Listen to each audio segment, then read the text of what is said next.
What is going on, guys? This is Daniel, and today I'll be going through some of my Wizards defensive observations, and they are not a good defensive team, ranking 20th in defensive rating on the season, and a horrific 28th in defensive rating post All-Star break. Let's get to it.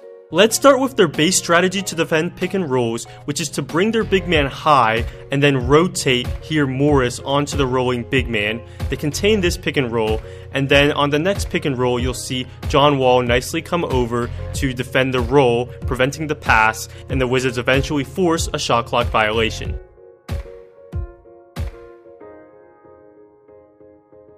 The goal of bringing the big man up is to firmly contain the ball, and then the defense must trust the rotations to defend the roll man. Bogdanovic does a good job on this play of coming over, forcing the pass, and then recovering to his man to force the tough shot. The issue is, most of the time, the Wizards don't do a good job of rotating onto the rolling big man, and here are several clips that demonstrate this. The Wizards often give up that pass and then a free lane, resulting in a layup, a foul, or a dunk. And this isn't surprising, it's just unacceptable. That is the most obvious pass, and the Wizards do a poor job of defending it. This is a classic example. Gobert will roll down the middle of the lane, and one of the two weak side defenders needs to promptly rotate over to prevent the pass or pressure Gobert immediately. No one does, and Gobert gets fouled. This time, off of the pick and roll, Hayward will pass it to Beal, and Gortat is still recovering from coming up high, so Wall needs to bump Gobert to prevent that pass. He doesn't, and it's a dunk. Moving on to a lineup the Wizards use frequently in crunch time, which is a lineup with no traditional center, where they have Morris at center. And what this primarily does is add spacing on offense, but I like the way it's held up defensively. What they do is switch essentially everything. The Celtics will run a flex set here, and the Wizards will switch it. And yeah, you have Morris on Isaiah Thomas, but Morris can hang, he can defend on the perimeter, and they eventually force a shot clock violation when Horford takes a tough shot.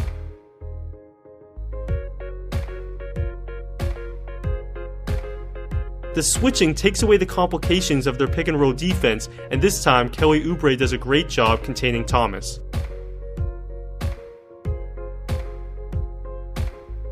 The sample size isn't a lot, so there isn't much to take away from advanced stats, but here again they switch the pick and roll and Porter gets the steal inside.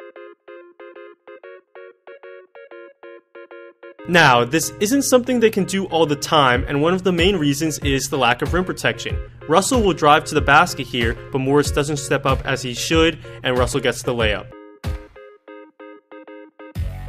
Hayward surveys the scene, and then he realizes, oh, there's no center on the floor, I can attack the basket and draw a foul.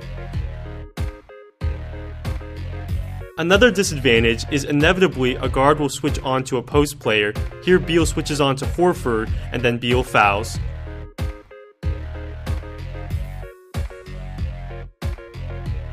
And of course, offensive rebounding can be an issue, so this lineup does have its flaws, but keep in mind in the playoffs, teams generally downsize, so this lineup will definitely have use for the Wizards in certain matchups. Now let's talk about a few individual defenders. Beal is a terrific player, but he's not a good defender, and one area he particularly has trouble with is getting around screens. This time, he takes a bad route trying to shoot the gap, and he gives up the open corner three. Beal's awareness isn't the best. Tristan Thompson is standing on the perimeter, and he's not there to spread the floor. There's a good chance he's there to set a screen for somebody. Beal doesn't recognize this, and when Thompson sets the screen, Beal is late closing out to Smith, and Smith hits the three. On this play, Beal will go under the ball screen against Avery Bradley, who is shooting 40% from three. Again, Beal does this, and this time he isn't so lucky.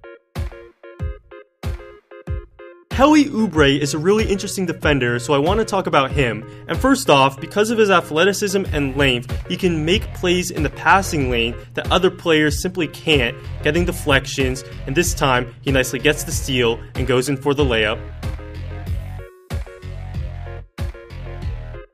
He also has moments of smart defense. Here he'll stunt at the ball one pass away off a poor shooter. This stops the drive, and the Wizards will live with that shot. Nice anticipation on this play to rotate to the rolling LeBron, and Oubre gets the steal. The issue with Oubre is he just makes so many mistakes. Here is an example of how he completely blows a rotation, not dropping low to help the helper, and the Celtics get a layup. This time he's watching the ball, and Smart is able to cut right in front of him and draw a foul. He's guarding Kyle Korver, someone you absolutely cannot leave open, but he gets lost and gives up the three. He's a gambler. Here he's guarding Jay Crowder, a good shooter, and he'll help one pass away, lunging at Thomas, going for the steal, and when he doesn't get it, Crowder gets an open three. The Lakers execute a basic handoff on top, and the Wizards are prepared to switch this, but Oubre wildly goes for the steal, doesn't get it, and that leaves Russell open for three. Now, will his gamble sometimes pay off? Yeah, here he lunges at the ball, helping one pass away off 44% three-point shooter in Joe Ingles. This isn't good defense, but he does manage to poke the ball away and get a dunk. Oubre also really likes to pressure the ball. Here he's guarding Thomas, and he pressures him and gets the steal and goes in for the dunk. This is a spectacular play, and one that definitely would stick in a fan's mind. What most people forget are plays like this, where Oubre is all over Clarkson, but Clarkson is an NBA guard. He can handle pressure, and here the pressure backfires as Clarkson drives and dishes for a layup. By the way, Oubre is a young player in his second season. This is totally normal to be undisciplined at times, pressuring Russell when it's really not needed, and here Russell blows by Oubre. This is normal progression for an NBA player.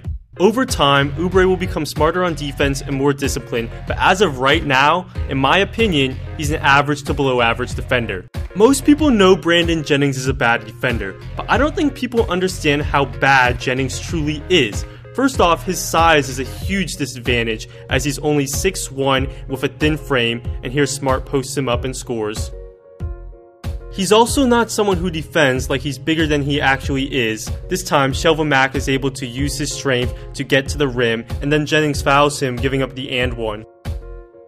He's a player opposing guards will see and say, oh, I gotta attack this guy on the glass, which is what Bradley does here, and he gets the putback. Again, Jennings will give up a putback.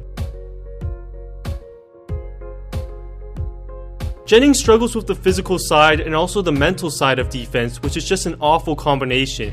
This time he gets beat by Kyrie, which is fine, but then Jennings fouls Kyrie as well.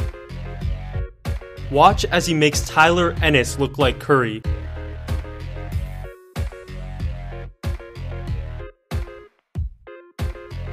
A poor closeout. Jennings will go under the ball screen against Jingle and Joe, giving up the open three. He makes the same mistake Beal made, taking a bad route on that screen, leaving Russell open. I don't want to sound like I'm hating on Jennings. I like the guy as an entertainer, remember this, but as a playoff defender, he's a huge liability. Well, there you have it, guys. Some interesting stuff to look for when you're watching the Wizards in the playoffs. Think to yourself, would this be a good scenario to throw out Morris at center? How's Kelly Oubre playing on defense this game? Is the opposing team attacking Jennings on defense like they should be? Stuff you hardcore fans will appreciate? Thanks for watching, and I'll see you next time.